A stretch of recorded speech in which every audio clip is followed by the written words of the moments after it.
So ജിൻഡോയ്ക്കെതിരെ വീണ്ടും ഒരു bad touch ആരോപണം വന്നിട്ടുണ്ട്.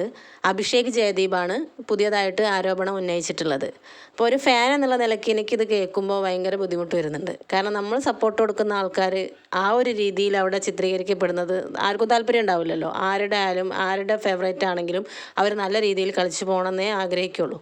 അപ്പോൾ ജിൻഡോയ്ക്കെതിരെ ഇപ്പോൾ ഇത് പല തവണയായിട്ട് പറഞ്ഞു കേൾക്കുന്നുണ്ട്. ഇങ്ങനത്തെ കാര്യങ്ങൾ സംസാരിക്കുന്നത് തന്നെ ഭയങ്കര മോശമാണ്. എങ്ങനെയപ്പോൾ അതൊക്കെ പറയുക?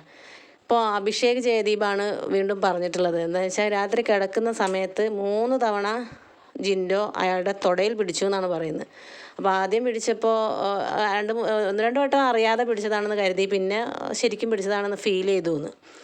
ജിൻഡോ അത് സമ്മതിക്കുന്നുണ്ട്, ഞാൻ പിടിച്ചതായിട്ട് എനിക്ക് ഓർമ്മയുണ്ടെന്ന്. പക്ഷെ അത് ഉറക്കത്തിൽ സംഭവിക്കുന്നതാണെന്ന് ജിൻഡോ ന്യായീകരിക്കുന്നുണ്ട്. എങ്ങനെ ആയാലും അത് ഭയങ്കര മോശമായി. കാരണം എല്ലാവരും കൂടെ ഇങ്ങനെ ഒരു പേര് വന്നു കഴിഞ്ഞാൽ അത് അത്യാവശ്യം നല്ല സപ്പോർട്ടുള്ള ഒരാളാവുമ്പോൾ ഇങ്ങനെയുള്ള കാര്യങ്ങൾ പരമാവധി ഒഴിവാക്കാൻ നോക്കണ്ടേ.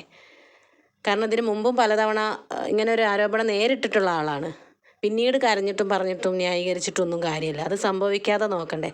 ഗബ്രി ഒരുപാട് തവണ പറഞ്ഞിട്ടുണ്ട് അയാളുടെ ടച്ച് ശരിയല്ല എന്ന്. പക്ഷേ ഗബ്രി അത് മനഃപൂർവ്വം ഗെയിം വൈസിൽ അയാളെ താഴ്ത്തിക്കെട്ടാൻ പറഞ്ഞതാണെന്നുള്ള രീതിയിൽ എല്ലാവരും അതങ്ങനെ അത്രേ കണ്ടിരുന്നുള്ളൂ. പിന്നെ ശരണ്യ പറഞ്ഞിട്ടുണ്ട് ടച്ച് ഒരു കംഫർട്ടായി തോന്നിയിട്ടില്ല എന്ന്. അങ്ങനെയൊക്കെ പലരും. പക്ഷെ അന്നൊക്കെ നമ്മൾ ആ ഒരു ഗെയിം സ്പിരിറ്റിൽ അത് ആ രീതിയിലാണെന്നും പറഞ്ഞ് ഒഴുക്കി വിട്ടതാണ്. പക്ഷെ വീണ്ടും വീണ്ടും അങ്ങനത്തെ കാർഡുകളൊക്കെ ഇറക്കുന്നതിനെതിരെ നിന്നിട്ടുള്ള ആളാണ് അഭിഷേക് ജയദീപ്. അപ്പോൾ അഭിഷേക് ജയദീപാണ് ഇപ്പോൾ വീണ്ടും ഇത് പറഞ്ഞിട്ടുള്ളത്. അപ്പോൾ ജിൻഡോ ഒന്ന് ശ്രദ്ധിക്കേണ്ട സമയം കഴിഞ്ഞിട്ടുണ്ട്. കാരണം എന്നും എല്ലാവരും ഒരുപോലെ നിൽക്കണമെന്നില്ല. അതുകൊണ്ട് നമ്മുടെ കൂടെ ഉണ്ടാവുന്ന സമയത്ത് നല്ല രീതിയിൽ നിന്ന് കഴിഞ്ഞാൽ അത് ഓക്കെ.